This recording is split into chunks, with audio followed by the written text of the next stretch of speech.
Hi guys, we've got a challenge lock in device today. This is Pin City by Leyton. This was sent to me last week. He sent me a nice little pack of his own challenge locks and a few made by others. It's been quite nice, helping me get back into my picking a bit. Been off for a while, of course, with the crisis and what have you, looking after my kids, working from home and all that jazz. Let's see if we can get this little boy open. We've got a little binder in the middle of the lock there. Gave us a click. Didn't sound very healthy. Pin number 1, however, gave us a nice click. Now back into the middle of the lock. Is that pin number 4 maybe? Click and a movement. Pin number 5. Not quite on it properly. Pin number 5 is freezing up on us a little. I'm thinking maybe I missed something on the way in. No. Go on, pin number 5, do your worst. Pin number 5, bit of counter rotation. And then a movement on the core. What about pin number 1?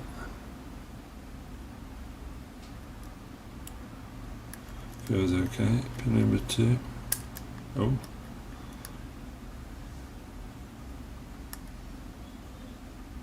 No, pin number 2, nothing. Alright, little movement touching pin number 3.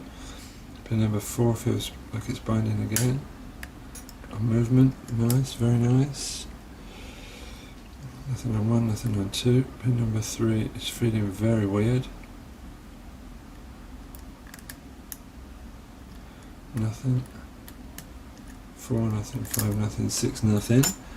Maybe it's time to try a little deep tickling. Down there on pin number 2. Definitely feels something. What about down on pin number 4? What about down on pin number 6?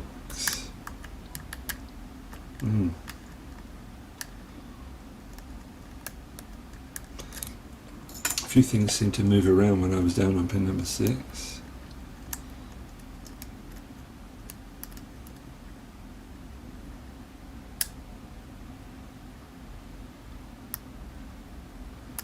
Quite a bit of play on pin number 3. Pin number 2 is back up. Let's rake my little pin tops a bit.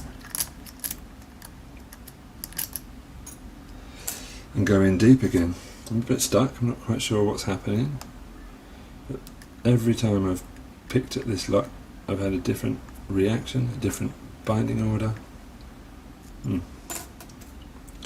Feels like number 3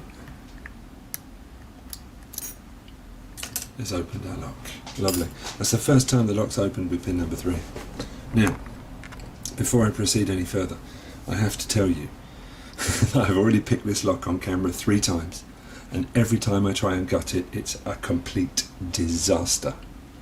So, let's pray that today is not going to be the same as yesterday.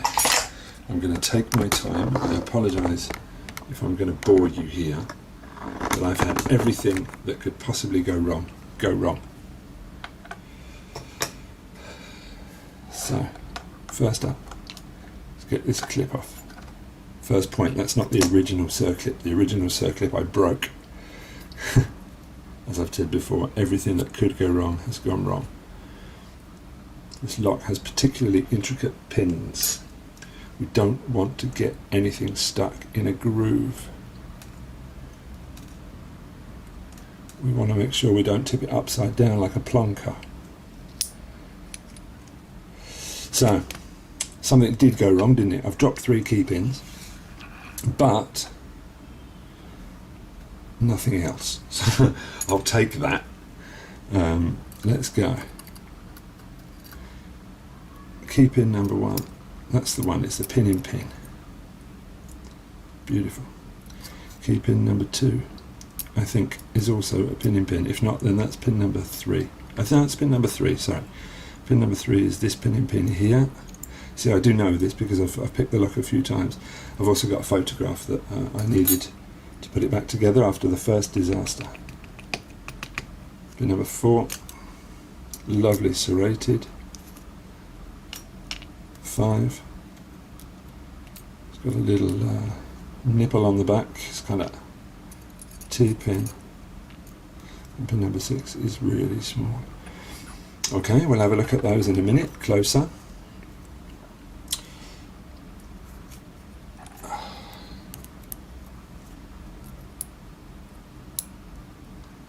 Still got the shim in,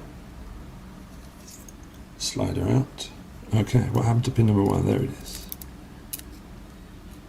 Driver number 1.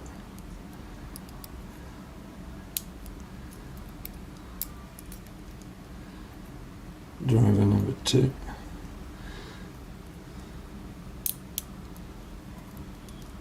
Very careful with driver number 3. It's something very special. I'm going to show it to you in a minute. 4, 5, and 6. I apologise for not showing that as I was doing it, but as I say, I'm taking anything I can get today. I've got no light, and I've had so many disasters with this lock. I don't want to go any further. Now just take a look at that. Unfortunately, we don't have very much light, so you can't get a really high definition picture on that. But, let's try and get it a little bit closer. Make up for it. So pin number 1, as we said, we had a pin-in-pin key pin, which was sitting like that in the lock, and a beautiful intricate chest piece driver. Pin number 2, key pin number 2 is very short with an overset trap with a wonderful intricate driver. Pin number 3 also had a pin-in-pin key with a serrated bottom and a heavily serrated T-pin driver. Now pin number 3 is a pin-in-pin. The driver pin is a pin-in-pin spring-loaded. Can you see that? There's the inner pin and there's the spring, so it's a spring-loaded pin-in-pin, and that's what was giving us difficulty playing from time to time. Pin number 5 seems quite normal compared with all the others, doesn't it? It's got a beautiful spooled driver with a T-pin key pin, and pin number 6 was that incredibly short one that needed playing really, really deep with an overset trap and a very intricate chest piece. Just coming out a little bit, we can take a proper look at the core. As you can see, those deep false sets are created by this cutting on chambers 2, 4 and 6, which incidentally were the ones that needed playing really deep. And we've also got, if you can see it carefully, threading in pin number 4, and we've got undercutting, probably easier to see with a pick. And we've got undercutting in chambers 2 and 6. I believe we've got some modifications going on in here as well. I haven't taken out the springs, but I believe we've also got some modifications because, as you can see, he's tapped out the original chambers and blocked them up afterwards. So I would imagine that they're heavily serrated as well. I don't believe I've actually managed to pick and gut this lock on camera because I've been sending the videos to Leyton as I've been going. It's just been one disaster after another. The first time I completely messed up the gutting, the second time my lamp exploded just as I picked the lock, and the third time I got the follower stuck in the core. It was this spring-loaded driver in chamber 4 that got stuck in the groove on my follower. So Leyton, excellent, lovely challenge lock. Keep it up, mate, keep them coming. Beautiful pinning, beautiful pins, well put together, nice bitting. Pin City from Leyton. Thanks for watching, guys. See you soon.